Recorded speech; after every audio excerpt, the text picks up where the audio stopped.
conferencia número 30 del libro de Apocalipsis, que iniciamos desde el capítulo 1, vamos a tener como tema la tribulación y la gran tribulación. Porque es muy importante ya la semana que entra que abordemos los 4 jinetes del Apocalipsis, que podamos entender con claridad qué es lo que se refiere como la tribulación, la gran tribulación y la ira de Dios. Hemos visto que durante mucho tiempo muchos fuimos enseñados que el cristiano va a ser sacado de la tribulación porque pues Dios sacó a Noé del diluvio, Lot y su familia fueron sacados de la ira de Dios en Sodoma y Gomorra, y tenemos muchos casos en Jerusalén cuando Dios sella también a Ezequiel 9 antes de que destruya Jerusalén, lo saca, y el carácter de Dios es el mismo ayer, hoy, por los siglos, por lo que Dios nunca ha dejado a su pueblo sufrir su ira. Lo mismo vimos también en Egipto, cuando Dios cae con las plagas sobre el país de Egipto, saca a su pueblo en el pueblo de Gosén, en la región geográfica de Gosén, y ahí tenían luz, en Egipto tenían oscuridad, los egipcios ven muertos a sus primogénitos, pero sin embargo los primogénitos de Israel son salvados. Con estas situaciones mucha gente ha asumido y ha concluido que nosotros entonces tampoco vamos a pasar la tribulación. ¿Cuál ha sido el grandísimo error, tanto teológico como escatológico? El nombrarle a los 7 años la tribulación. Ese ha sido el error. Entonces los 7 años no se llaman la tribulación porque están divididos, esta semana 70 de Daniel están divididos en 3 secciones. En la tribulación, que va a durar 3 años y medio, en la gran tribulación y después en la ira de Dios. Entonces la Biblia nos muestra muy claramente, Romanos 5, Primera de Tesalonicenses 5, Primera de Tesalonicenses 1, que Dios no nos ha puesto para la ira, pero jamás dice que vamos a estar exentos de la tribulación o de la gran tribulación. No hay un solo versículo que nos diga que vamos a estar exentos de la tribulación o de la gran tribulación. Y de eso se va a tratar el estudio en esta noche, para que ya nos quede muy claro cuando comencemos a estudiar la apertura de los sellos el próximo martes. Abra sus Biblias en Mateo 24, versículos 15 al 21, y vamos a sacar 2 enseñanzas, 2 verdades que resaltan de estas palabras del Señor Jesucristo. Mateo 24, del 15 al 21. Y dice el Señor Jesucristo: por tanto, cuando veáis en el lugar santo la abominación desoladora de que habló el profeta Daniel, el que lee entienda. Entonces los que están en Judea huyan a los montes. El que esté en la azotea no descienda para tomar algo en su casa. El que esté en el campo no vuelva atrás para tomar su capa. Mas hay de las que están encintas y de las que críen en aquellos días. Orad pues que vuestra huida no sea en invierno ni en día de reposo, porque habrá entonces gran tribulación, cual no la ha habido desde el principio del mundo hasta ahora. De aquí podemos sacar 2 observaciones. En primer lugar, el tiempo al cual el Señor Jesucristo se está refiriendo como la tribulación está relacionado, en primer lugar, directamente con la profanación del templo. Versículo 15, cuando veáis en el lugar santo.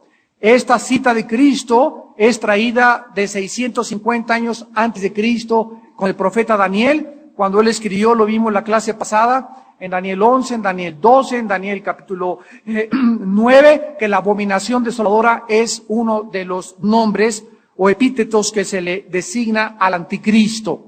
Entonces el anticristo va a entrar al templo judío, el cual va a ser restaurado, y el anticristo les va a garantizar a los judíos un tratado de 7 años donde los judíos no van a ser molestados. Actualmente vemos la situación en el Medio Oriente que arde. Ya Bush le dijo a Sharon: sálganse de todos los territorios que ocuparon, los colonos judíos ni modo los vamos a tener que sacar, van a tener que ponerse ahí los palestinos y vamos a comenzar a hacer un tratado para que ya vivan en paz. Pero se levantan, independientemente del gobierno de Israel y de la Organización para la Palestina, se levanta el grupo guerrillero o terrorista Hamas, se levanta el grupo Hezbollah, se levanta Al-Fatah, que es el que dije Yasser Arafat, y dicen: nosotros no aceptamos ningún trato absoluto con ningún presidente ni ninguna cosa de paz. Nosotros queremos guerra y nuestro propósito es exterminar al pueblo judío. Entonces vemos que aunque diplomáticamente los gobiernos están tratando de traer la paz al Medio Oriente, existen fuerzas maléficas, fuerzas invisibles de las tinieblas que están tratando de que se lleve a cabo esta asignatura, este tratado de paz, porque el que lo va a firmar va a ser el anticristo. Esto nos habla de la cercanía en la que se encuentra ya este futuro dictador mundial. Entonces Cristo está hablando claramente que cuando el anticristo entre a profanar el templo, ahí es cuando comienza la gran tribulación. Esta profanación del templo, que es de la semana 70 de Daniel, va a ocurrir exactamente a los 3 años y medio. Veamos Daniel 9:27, que también tuvimos oportunidad la clase pasada de estudiarlo, donde dice en Daniel 9:27, por otra semana, esta semana son los 7 años que le falta a la profecía de las 70 semanas, confirmará el pacto con muchos, y a la mitad de la semana, o sea, a la mitad de 7 años, son 3 años y medio. ¿Qué va a pasar a la mitad? Hará cesar el sacrificio y la ofrenda. A esto es a lo que se refería Cristo en Mateo 24:15. Cuando vean que la abominación entra al templo, ¿verdad?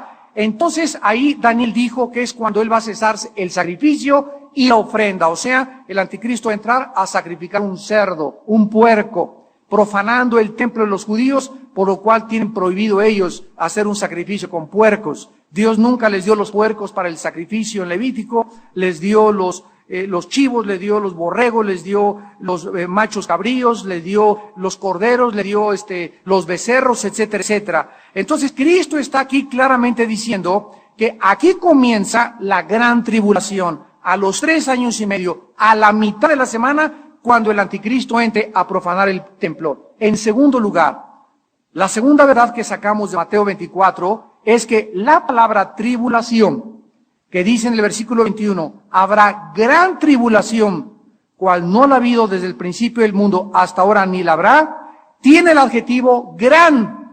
¿Ya la vieron?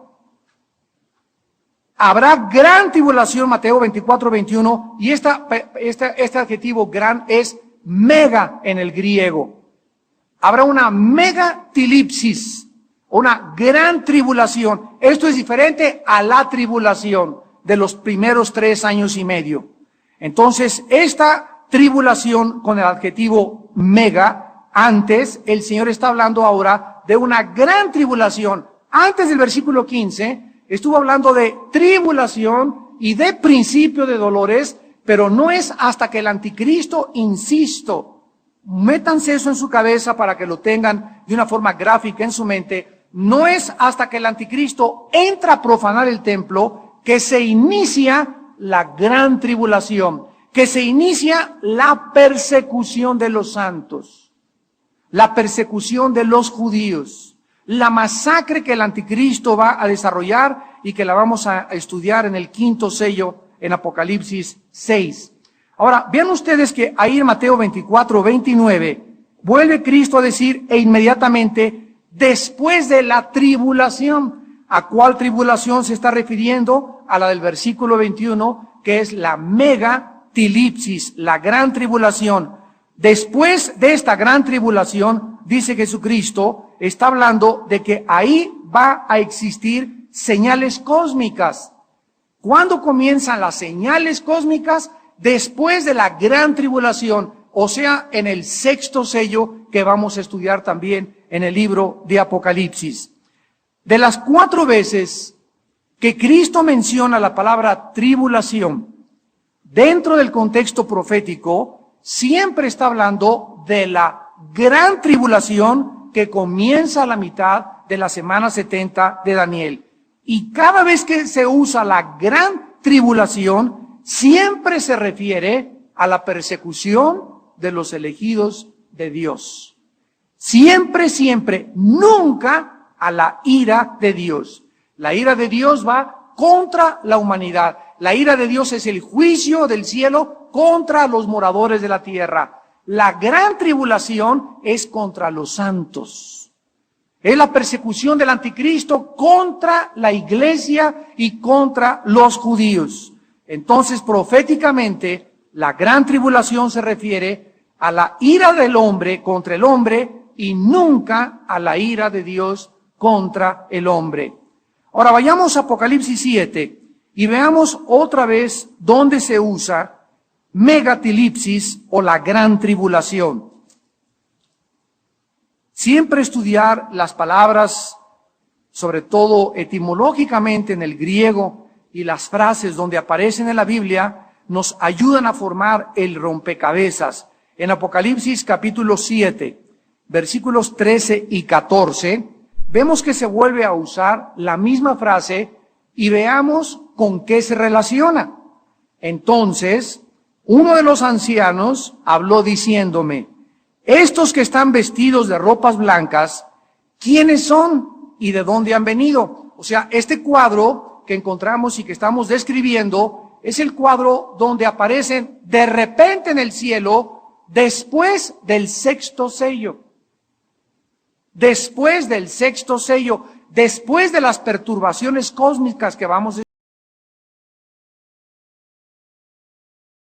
que dice, no se podían contar.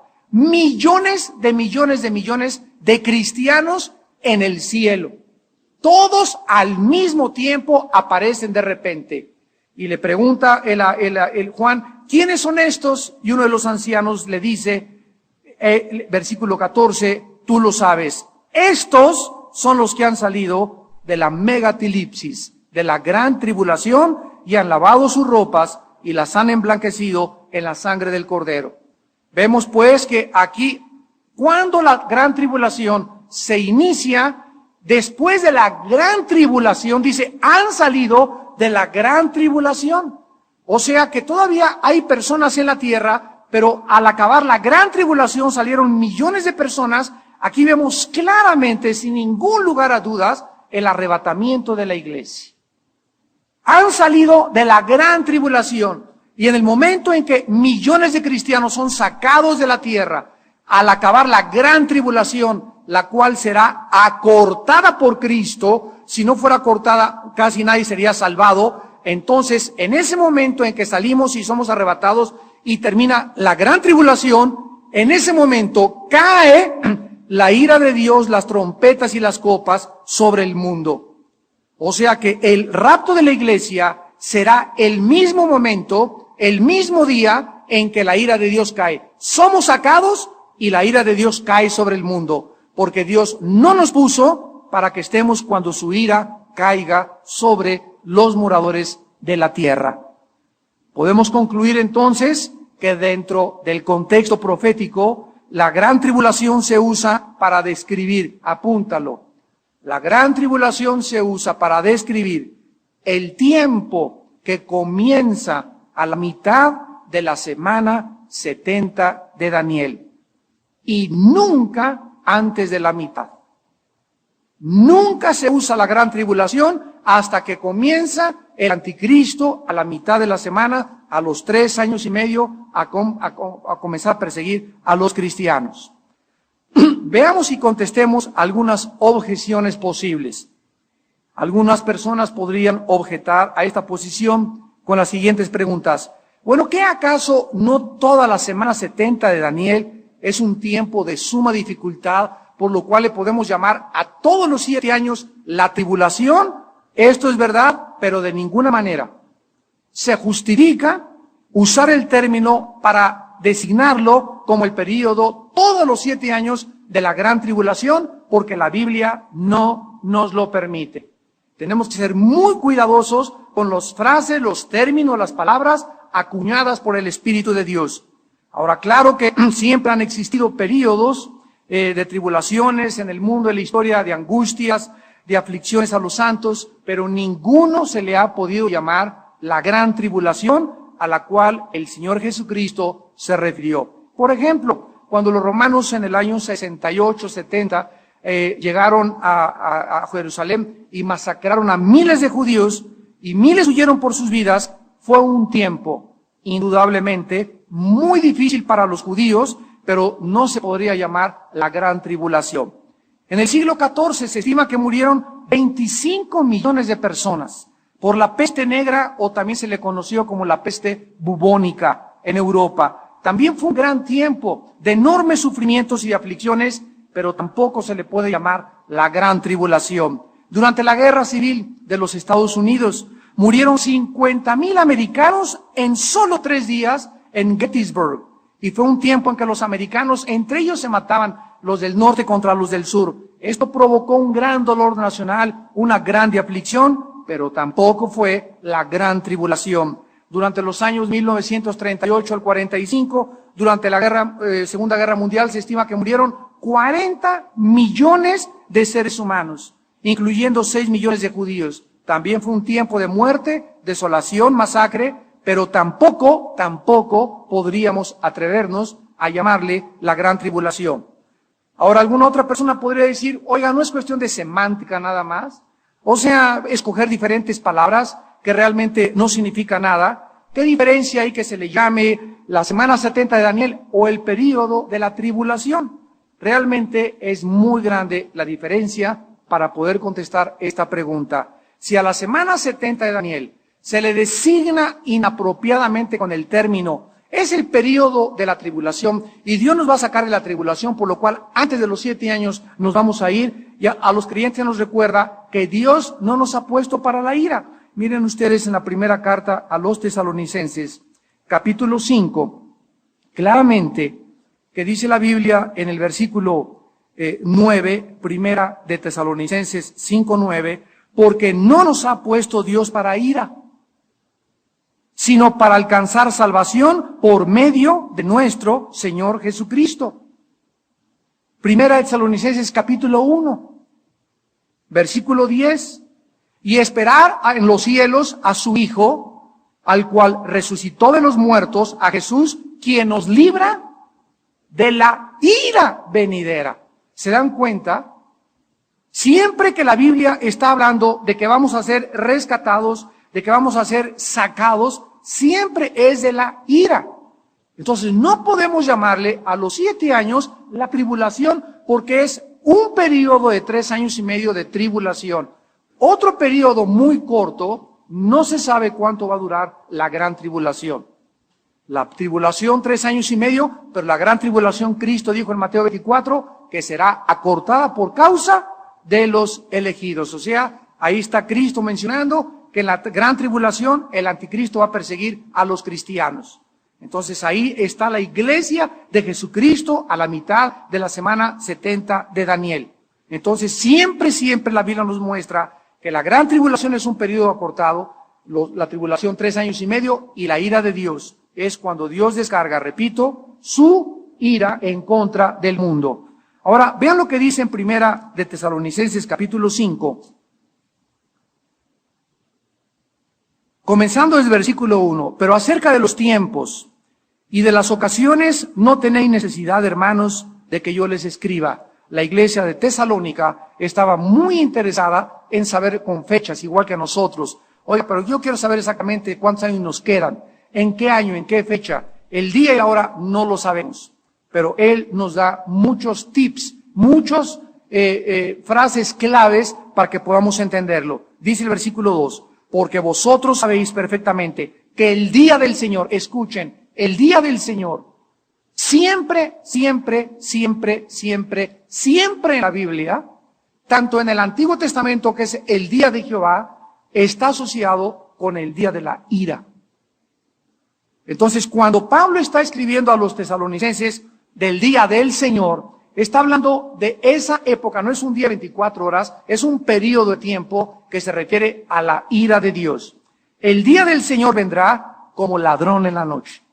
Que cuando digan paz y seguridad, entonces vendrá sobre ellos destrucción repentina como los dolores a la mujer encinta y no escaparán. Mas vosotros, hermanos, no estáis en tinieblas para que aquel día os sorprenda como ladrón. O sea, Cristo viene como ladrón en la noche, no a los cristianos, sino al mundo. Cuando haya un periodo donde el anticristo ya vamos a tener la paz y el mundo está ahorita anheloso de que haya la paz y anhelando la paz, precisamente cuando ellos crean que ya se puede arreglar las cosas en el mundo, vendrá sobre el mundo destrucción repentina. O sea, como un ladrón en la noche, no sabe si entra a la 1, a las 2 o a las 3 de la mañana. Pero para nosotros los cristianos, esta venida del Señor no es como ladrón en la noche. Versículo 3. Como a los dolores a la mujer encinta, y no escaparán. Mas vosotros, hermanos, no estáis en tinieblas para que aquel día, o sea, cuando caiga la ira de Dios, es cuando somos sacados. ¿A qué día se refiere? Al día de la ira, al día del Señor. Nosotros no estamos en tinieblas para que aquel día nos sorprenda como ladrón. O sea, cuando venga este tiempo, se nos dice en la Biblia que los cristianos debemos estar conscientes de que esta amenaza cósmica, esta amenaza contra el mundo está ya a la puerta. Y ahorita Dios quiere, iglesia que me escucha, Dios quiere ir preparando nuestro corazón, nuestro carácter. O sea que de aquí a cuando venga el Señor, vamos a suponer que en los próximos 5 años esto va a culminar. De aquí a los 5 años que te quedan de vida y que me quedan a mí también de vida, suponiendo que en 5 años viene el Señor, debemos ir en estos 5 años preparándonos y estar cada día más sensibles con la antena más desplegada al mundo espiritual y a las señales del cielo, a lo que pasa en Jerusalén, a lo que pasa en las guerras, para que todos los acontecimientos que están sucediendo en el mundo lleguen a mi espíritu pueda codificarlos, recibir la información, mandársela al Espíritu Santo, el Espíritu Santo baja a mi espíritu y me dice, esto tiene esta relevancia, busca aquí en Jeremías, esto que está pasando ahorita en los ataques terroristas tiene relevancia aquí, y así estar conectados con todos los sucesos para que cuando venga el ramalazo, como decimos en México, cuando venga el día del Señor y caiga sobre la humanidad, tú y yo estemos preparados.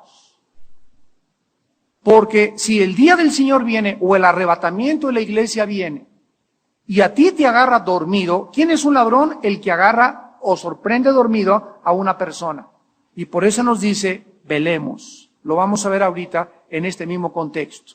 Debemos estar velando. ¿Qué significa velar? Mantenerse alertas espiritualmente. Eso es lo que significa en el griego velar. Mantenerse abiertos o despiertos espiritualmente. Cuidar tu vida sexual. Esa mujer no es mía, no pierdo el tiempo con ella. Ese muchacho no es cristiano, ¿para qué pierdo el tiempo saliendo con él? Esa película no me conviene, ni siquiera la voy a entrar a ver. Este negocio no es lícito, no voy a entrar. Alertas es estar cuidándonos de toda la presión y de toda lo que les decíamos el domingo, cómo nos quiere arrinconar el mundo, nos quiere presionar, nos quiere aplastar para que soltemos las armas, para que cedamos, para que nos rindamos, y ya me rindo a la tentación, me rindo al alcohol, me rindo a la pornografía, me rindo al adulterio, me rindo a la fornicación. Y si tú comienzas a rendirte y a perder tus fuerzas, más y más presión ejercerá sobre ti el mundo, y entonces serás de los que se queden. Te quedas, aquí te quedas en la tierra. Y no te imaginas, la gente desfallecerá de las cosas y los acontecimientos que vendrán sobre la tierra. Y ya será demasiado tarde para tu vida. Y Dios no quiere que nosotros vivamos sin estar preparados. Ustedes no están en tinieblas para que aquel día los sorprenda como ladrón. Versículo 5, porque vosotros sois hijos de luz e hijos del día, no somos de la noche ni las tinieblas. O sea, en la humanidad que nos rodea hay 2 tipos de personas, 2 tipos de seres humanos en la Biblia, nada más. Los que van camino al cielo, los que van camino al infierno. Los que van camino al cielo viven en una dimensión diferente que se llama el reino de la luz. Los cristianos debemos de vivir sabiendo, discerniendo, conociendo, distinguiendo, con paz, con seguridad. Sabemos que se va a acabar todo, tenemos esta tranquilidad, vamos avanzando hacia la vida eterna, para que se nos otorgue una entrada amplia y generosa, y por el otro lado está el mundo que están así, están en tinieblas, no saben ni qué onda, se burlan de todo, se burlan de Dios, se burlan de Cristo, viven para esta vida, por eso están en tinieblas. Pero nosotros no estamos en ese mundo que está controlado por Satanás, estamos en el mundo de la luz.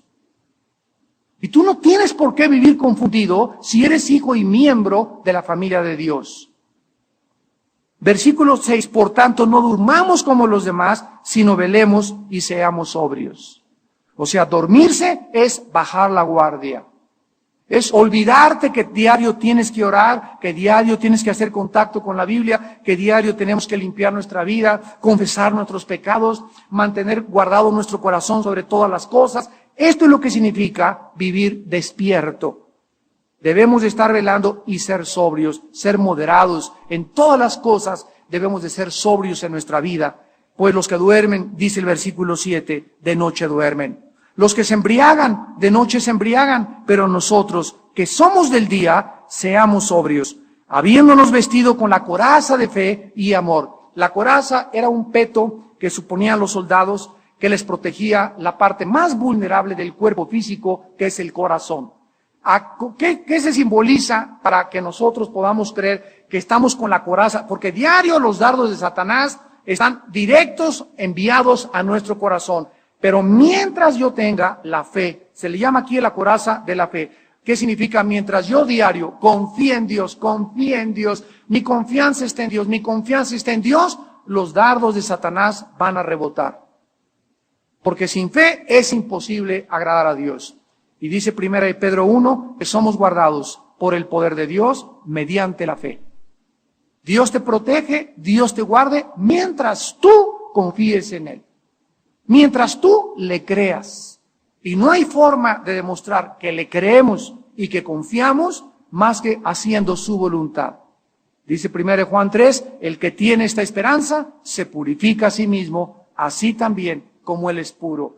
Un cristiano que diario se purifica, que sus ojos los limpia diarios, que se fija lo que mira, que se fija lo que compra, que se fija a dónde se dirige, ese cristiano está manifestando confianza en el Señor. ¿Por qué hace todo lo que hace? ¿Por qué le dice no al pecado? Porque tiene esa confianza en Dios. Él está esperando a Cristo y Dios honra esta confianza que nosotros depositamos en Él.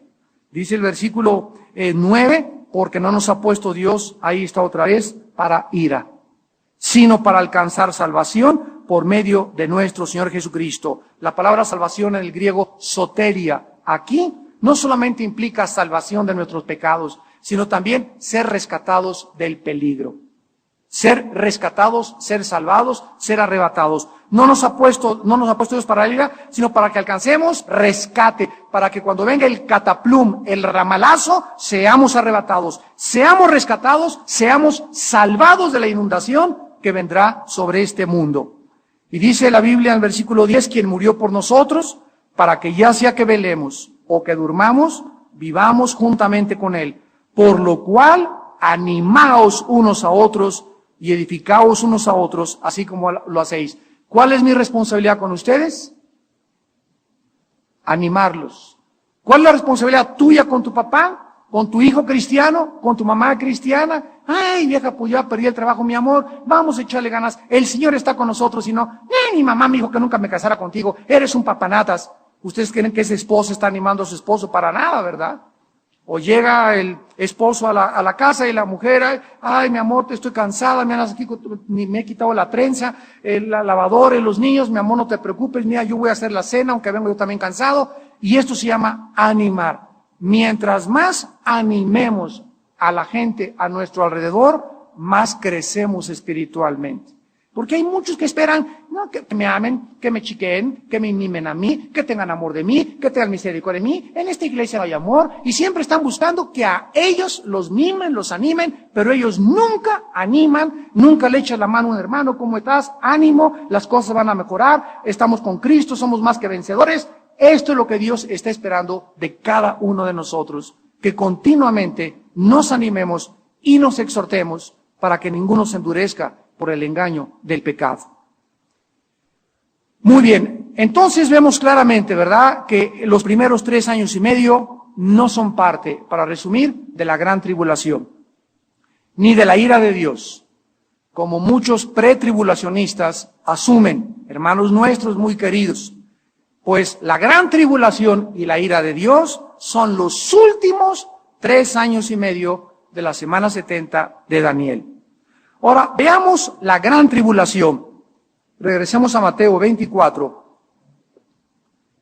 Y dice el versículo 21, porque habrá entonces gran tribulación, cual no la ha habido desde el principio del mundo. O sea, el diluvio universal será como un regaderazo comparado con lo que va a caer.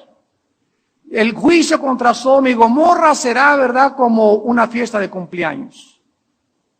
Nunca, Jesucristo lo está diciendo, nunca ha habido esta angustia. Ya vimos que la palabra presión, angustia en la clase pasada, nunca ha existido un tiempo como el tiempo antes de que Cristo venga al mundo.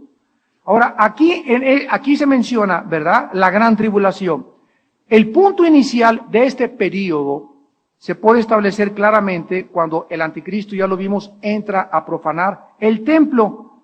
Pero ¿cuánto tiempo será la gran tribulación? ¿Será exactamente 3 años y medio? Para nada. El Señor Jesucristo lo dijo claramente, Mateo 24, 22.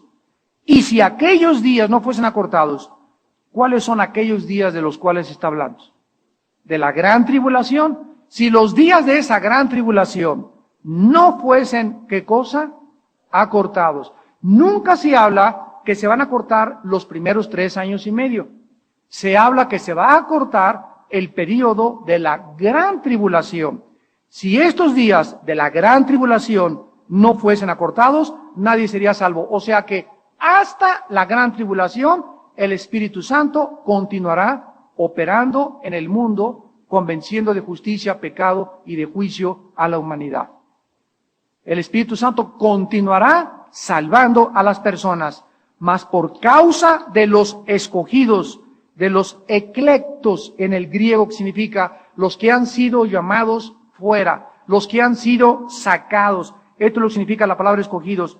Por causa de ellos, aquellos días serán acortados. O sea, se viene tan recia la persecución del anticristo y tan gruesa la cosa contra nosotros, que Dios no nos ha puesto para soportar todo eso, porque somos sus hijos.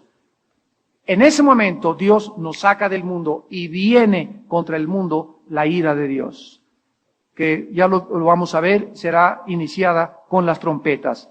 Ahora, vamos a comparar este periodo de 3 años y medio en Apocalipsis capítulo 11, para ver qué claro es este periodo de tiempo.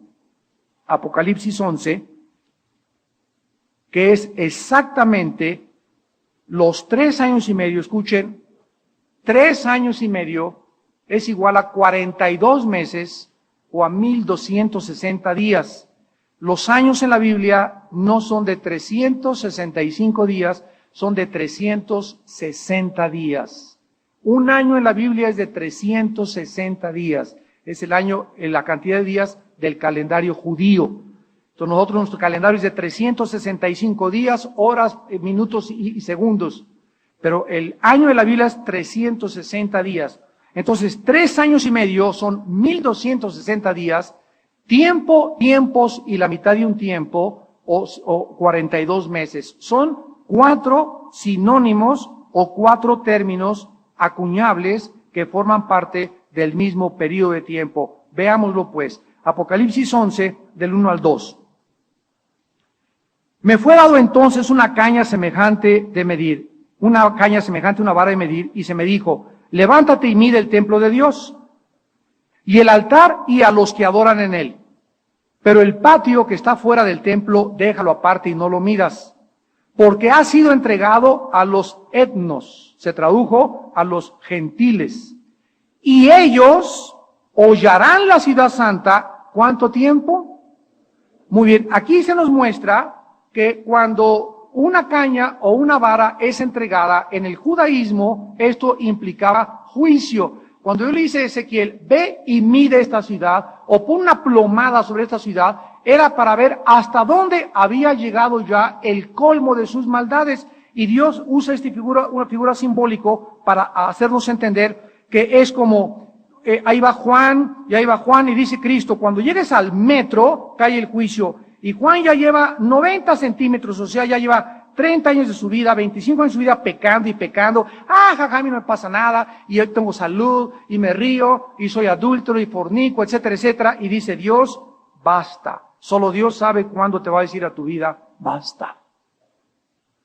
Y eso es lo que significa, ve y mide la vida de Juan González. Ve y mida la vida de Pedro González. ¿Qué significa esto? Mídele a ver si ya dio la medida de su juicio. Es interesante que aquí se mide, ¿verdad?, el templo de Dios, el altar y a los que adoraban a él. Pero dice la Biblia que el patio afuera, o sea, el atrio del templo, no lo deja medir, porque ese atrio ha sido entregado, dice la Biblia, a los gentiles. O sea, durante el tiempo de la gran tribulación, repito, el anticristo entra al templo, lo viola, sacrifica un puerco, y durante 3 años y medio, durante 42 meses, los judíos no van a poder estar en Jerusalén. Totalmente. Ahorita los judíos tienen la parte oriental de Jerusalén, que la recuperaron en el año 1967, en la Guerra de los 6 días. Pero cuando la Liga de las Naciones Unidas le obligó a Israel a que devolviera la parte occidental de Jerusalén, y que la tienen ahorita los musulmanes, donde está ahorita la mezquita de Omar, solamente les quedó a ellos la parte oriental, que es donde se encuentra el famoso templo de la oración, o el templo de las lamentaciones. En las fotos aparecen los judíos ortodoxos, ¿verdad?, con sus cachuchas y con su traje negro, sus rizos, así orando, y con sus talís aquí. Esa es la parte que les pertenece a los judíos, y luego juntito está la parte que les pertenece a los palestinos o a los musulmanes. Entonces vemos que durante 42 meses, que no es coincidencia, vayamos a Apocalipsis capítulo 12, y la mujer huyó al desierto, donde tiene lugar preparado por Dios para que allí la sustenten 1260 días, que son exactamente 42 meses, o equivale a 3 años y medio. Entonces vamos a ver, el anticristo, vamos a verlo ahorita, se le da solamente poder por 3 años y medio. Jerusalén va a ser hollada 3 años y medio. Y la mujer, aquí en capítulo 12, es el pueblo israelita, el remanente de Dios, que se le tiene lugar preparado para Dios, y de acuerdo a la Biblia, en Ezequiel 20, 35 al 36, en capítulo 11, el 2 al 3, es el lugar de Petra, la ciudad de Petra, que está más o menos por Jordania ahorita, donde van a huir los judíos, y ahí van a ser escondidos 3 años y medio. ¿Qué dijo Cristo en Mateo 24? Cuando vean al anticristo que entra a profanar el templo, que dijo, huyan. Y esta huida es precisamente para que Dios los proteja. ¿A dónde van a huir? Van a huir, el Antiguo Testamento nos lo revela, lo vamos a estudiar claramente, y van a huir, y van a ser escondidos 3 años y medio. ¿Por qué? Porque cuando Cristo venga, dice Romanos 11, 25 y 26, todo Israel será salvado. Entonces no podrían ser salvados si fueran masacrados por el anticristo, pero Dios va, a nosotros nos saca, y a los judíos que pertenecen a él y que se van a convertir antes de que él venga, los va a esconder en una ciudad que se llama Petra, y ahí durante 3 años y medio el anticristo no los va a poder encontrar. Y cuando Cristo venga, ellos son los judíos que le van a entregar y que van a recibir a Cristo junto con nosotros cuando venga a establecer su reino en esta tierra. Cuando todas las piezas las juntamos así en la Biblia, ¿verdad?, todo el cuadro es tan claro, tan perfecto y tan bonito. Veamos también Apocalipsis 12, 14. Estamos viendo la misma fecha, la misma cantidad de años. Y se le dieron a la mujer las 2 alas de la gran águila, para que volase de delante de la serpiente al desierto, a su lugar, donde es sustentada por un tiempo, y tiempos, y la mitad de un tiempo. ¿Cuánto es un tiempo? Tiempos y la mitad de un tiempo, lo que nos dice exactamente el versículo 6. 1260 días, lo que nos dice Apocalipsis 11:2, 42 meses, lo que nos dice Apocalipsis 13, 3 años y medio. Vemos pues que 42 meses, 1260 días, tiempo y la mitad de un tiempo, 42 meses, son las 4 frases que se usan para describir el tiempo de la gran tribulación y de la ira de Dios. Apocalipsis 13, versículo 5, está hablando del anticristo. También se le dio boca que hablara grandes cosas y blasfemias, y se le dio autoridad para actuar 42 meses. El anticristo no tiene ni un día antes, ni un día de más para actuar. Vean lo que dice, se le dio. O sea, la autoridad que el anticristo va a manifestar le es dada del cielo. El mismo anticristo tiene una autoridad, aquí la palabra exousia en el griego es de esta autoridad delegada. Se le dio autoridad por 42 meses. Dice el versículo 5, se le dio boca que hablaba grandes cosas. Todo el libro Apocalipsis vemos detrás al Dios todopoderoso y soberano actuando y controlando todos los eventos del planeta Tierra. Se le dio autoridad para actuar 42 meses. El diablo no es autónomo, el anticristo no va a ser autónomo e independiente, no va a decir, pues yo voy a tener aquí esto, nada. Hitler dijo, el tercer Reich va a durar 1000 años, y dijo Dios en el 45, se acabó Hitler. Hussein dijo, voy a conquistar el Medio Oriente y voy a ser el rey de los árabes, y Dios dijo, se acabó Hussein. Benito Mussolini dijo, pues yo y Hitler vamos a establecer aquí, vamos a conquistar el Vaticano y vamos con la alianza del Papa y todo a dominar Europa, y dijo Dios, se acabó Mussolini, lo colgaron, lo lincharon y lo mataron los propios italianos. José Stalin mandó purgar a millones de personas en Rusia y dijo Dios, se acabó José, mi Pepín se murió y ahora sí te vas al infierno. Cuando Dios dice basta, basta. Y solo Dios tiene el control soberano de la vida de los seres humanos. El anticristo actuará únicamente 3 años y medio. Ahora pues, regresando a Mateo 24, ¿están aprendiendo algo? Mateo 24, 29 al 30, vamos a encontrar las siguientes 3 verdades. E inmediatamente después de la tribulación, ¿de cuál está hablando? Del versículo 21, de la gran tribulación. El sol se oscurecerá, la luna no dará su resplandor, las estrellas caerán del cielo y las potencias de los cielos serán conmovidas.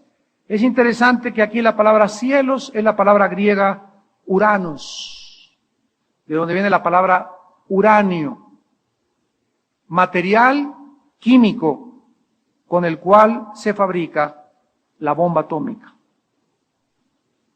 La bomba atómica tiene 2 elementos que son el uranio 235 y el plutonio. Es con lo que se fabrican las armas nucleares. Versículo 30, entonces aparecerá la señal del Hijo del Hombre en el cielo. ¿Cuándo? Después de la tribulación, el sol se oscurecerá, la luna no dará su resplandor, las estrellas caerán del cielo, las potencias de los cielos serán conmovidas, y entonces este periodo del oscurecimiento de la tierra, la lluvia de meteores que caerá sobre la tierra, los maremotos que vendrán sobre las ciudades, los grandes terremotos, las islas que se van a sumergir, todo este tiempo tal vez sea 1 o 2 años, porque después de la gran tribulación es el tiempo de la ira. Pero después de todas estas perturbaciones cósmicas, en el cielo aparecerá la señal. ¿Cuál señal? Versículo 3 de Mateo 24.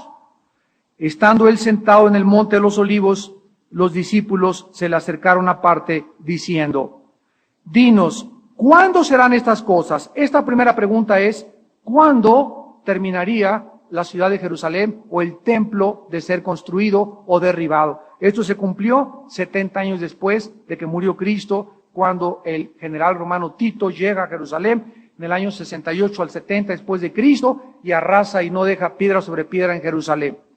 La segunda pregunta que le hicieron fue, ¿qué señal habrá de tu venida?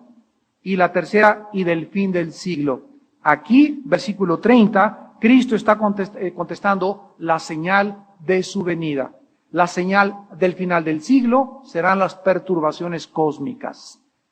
Entonces no hay señal de Cristo más que la que aparezca en el cielo, y dice la Biblia, entonces lamentarán todas las tribus de la tierra, y verán al Hijo del Hombre viniendo sobre las nubes del cielo con gran poder y gloria. Vamos a ver las siguientes verdades. Número 1. La gran tribulación, como ya vimos, comienza a la mitad de la semana, cuando el anticristo entra a profanar el tiempo, pero no durará hasta acabar los 3 años y medio, porque será acortada. Es la primera verdad que tenemos enfrente de nosotros, que está muy clara. Repito, la gran tribulación comienza cuando el anticristo profana el templo. Y la gran tribulación no dice cuánto tiempo va a durar, no son 3 años y medio, ni 42 meses, porque va a ser acortada. Lo que va a durar 42 meses, 3 años y medio, será el gobierno del anticristo. Y dentro de los 3 años y medio del anticristo está la gran tribulación, donde muchos cristianos serán masacrados, junto con muchos judíos. Número 2. Después de la gran tribulación, vienen las perturbaciones cósmicas, las cuales servirán de señales de la venida de Jesucristo a nuestro planeta. Y número 3, esta venida de Cristo, que está muy claro aquí, ¿verdad?, será antes de que acabe la semana 70 o los 7 años de la tribulación, y será consumada, o sea, Cristo vendrá, hagan de cuenta, cuando ya falte 1 o 2 meses tal vez, el Armagedón. En Daniel 12 hay 90 días después de los 3 años y medio, donde parece que será el juicio de las naciones, y ahí en ese tiempo Cristo se dedicará, tal vez vamos a entrar, y dice en Ezequiel que vamos a estar nosotros enterrando los cuerpos, y los judíos también, de Gog y de Magog, que durará 7 años el enterrar, y pondrán señales porque habrá contaminación en la tierra, hasta que venga la creación de los nuevos cielos y la nueva tierra. El Señor sacará a su iglesia de este mundo entonces antes, tercer lugar, que caiga la ira de Dios sobre los moradores de la tierra no arrepentidos, que son las trompetas y las copas. Por esta causa podemos nosotros estar absolutamente seguros en esta noche que tanto Mateo 24, vamos a terminar con esto, como Apocalipsis capítulo 6 con los sellos, son 2 pasajes increíblemente paralelos. Vamos a compararlos rápidamente para terminar. El primer sello de Apocalipsis 6, describe un caballo blanco con un jinete, lo vamos a ver la semana que entra, con un arco sin flechas.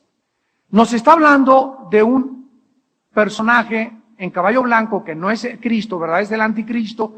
Cristo está abriendo los sellos, no puede ser Cristo, lo vamos a demostrar. Está entrando por medios pacíficos, por medios diplomáticos del anticristo, entrará al escenario mundial.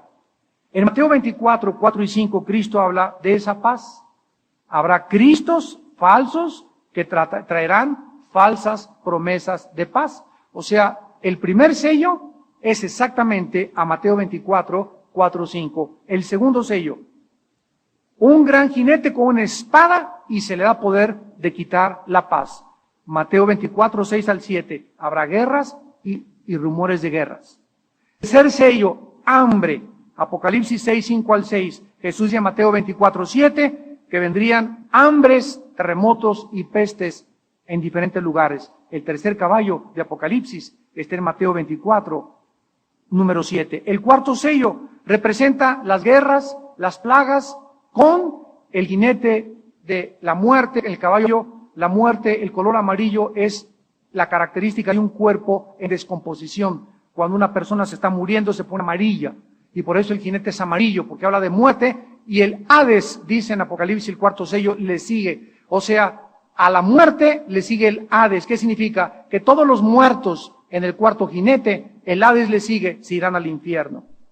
El Hades es el infierno, el que está en el centro de la tierra, es el cuarto. Cristo habló en el cuarto sello, en Mateo 24, que vendrían guerras, plagas y desastres naturales. El quinto sello vemos a los mártires, cuando están clamando desde el cielo, debajo del altar, hasta cuando Dios justo, vivo y verdadero, no venga nuestra sangre de los que se encuentran en la tierra.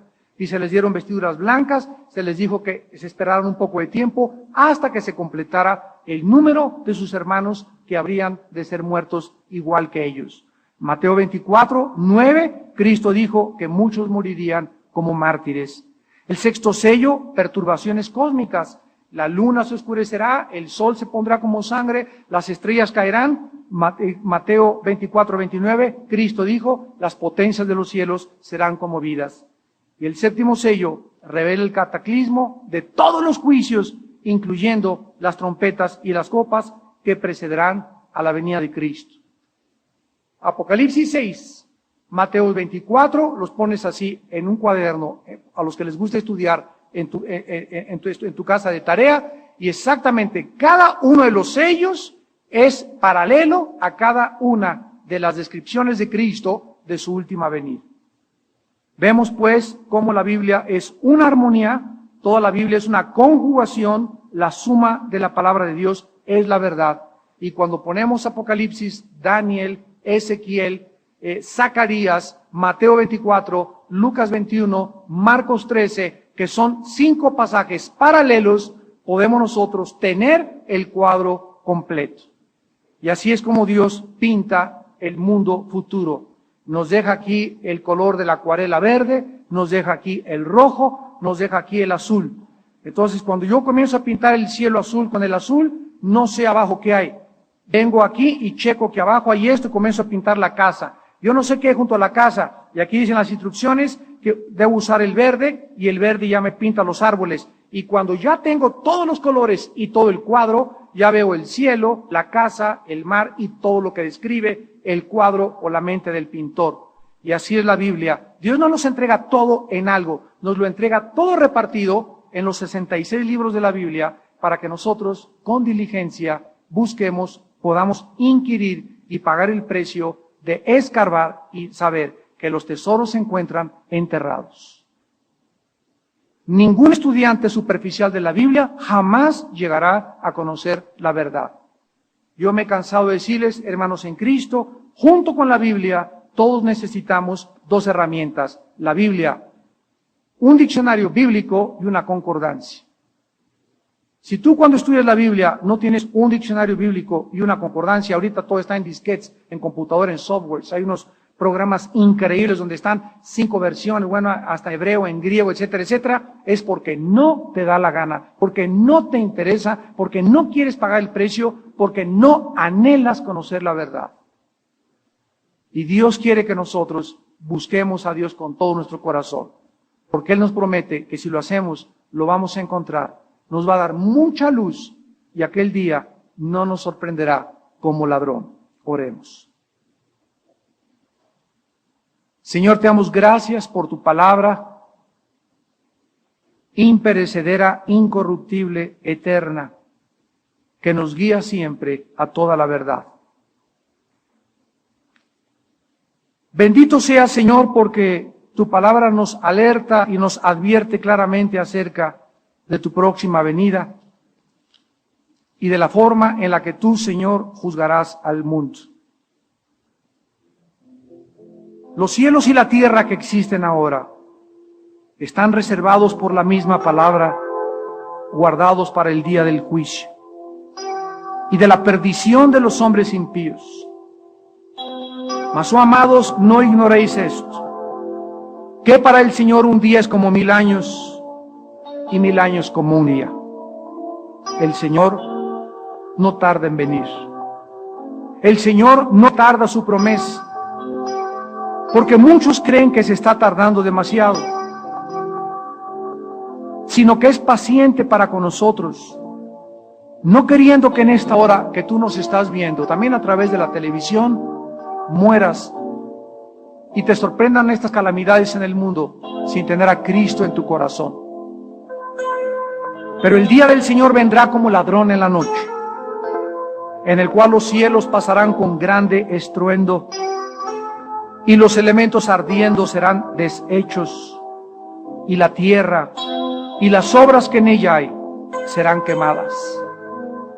Puesto que todas estas cosas han de ser deshechas, ¿cómo no debéis vosotros andar en santa y piadosa manera de vivir, esperando y apresurándoos para la venida del día de Dios, en el cual los cielos, encendiéndose, serán deshechos, y los elementos, siendo quemados, se fundirán. Pero nosotros esperamos, según sus promesas, cielos nuevos y tierra nueva, en los cuales mora la justicia. Por lo cual, oh amados, estando en espera de estas cosas, procurar con diligencia ser hallados por Él, sin mancha e irreprensibles en paz. En esta noche que tienes oportunidad de venir a la cruz de Cristo y comprender que tú nunca podías pagar por tus pecados, ni yo tampoco, el Evangelio de Jesucristo te da buenas noticias, anunciándote que alguien en la cruz, el Hijo de Dios, pagó por tus pecados y por mis pecados con su muerte. Con su vida justa, Él obtuvo la justicia que Él nos regala desde la cruz. Con su sacrificio, paga el pago de tus pecados y de mis pecados. Y Dios quiere que tú sepas en esta noche que si tus pecados fueran tan negros como el carbón, arrepiéntete en esta hora y serán blancos como la lana. Prepárate para encontrarte con tu Dios, dice la Biblia, porque está establecido a los hombres que mueran una sola vez y después el juicio. En esta noche entrégale tu vida a Jesucristo si no lo has hecho, ahí desde tu lugar, diciéndole estas palabras. Señor mío y Dios mío, en esta noche me arrepiento de mi vida. Me he equivocado al vivir como he vivido y solo tú puedes ayudarme a cambiar mi manera de vivir. Y solo tú me puedes dar el poder para vencer mis pecados y darme victoria sobre el mundo que me rodea y Satanás. Creo que tu Hijo murió en la cruz en mi lugar y pagó con su muerte por mis pecados. Te doy gracias por la sangre, Jesús, que derramaste para pagar mi cuenta pendiente contigo, y porque a los 3 días te levantaste de los muertos, venciste la muerte, y ahora quiero que entres a mi vida, Señor. Señor resucitado, entra a mi vida, Jesús. Tú que vives, vivifícame, resucítame, dame la vida eterna. Soy tu hijo, tu hija, te pertenezco y te pido que entres a mi corazón. Te recibo en esta noche como mi Señor y mi Salvador. Y te pido que me prepares para encontrarme contigo y ser salvado de esta generación perversa y torcida que diariamente se degenera más y más. En el nombre de Jesús. Amén.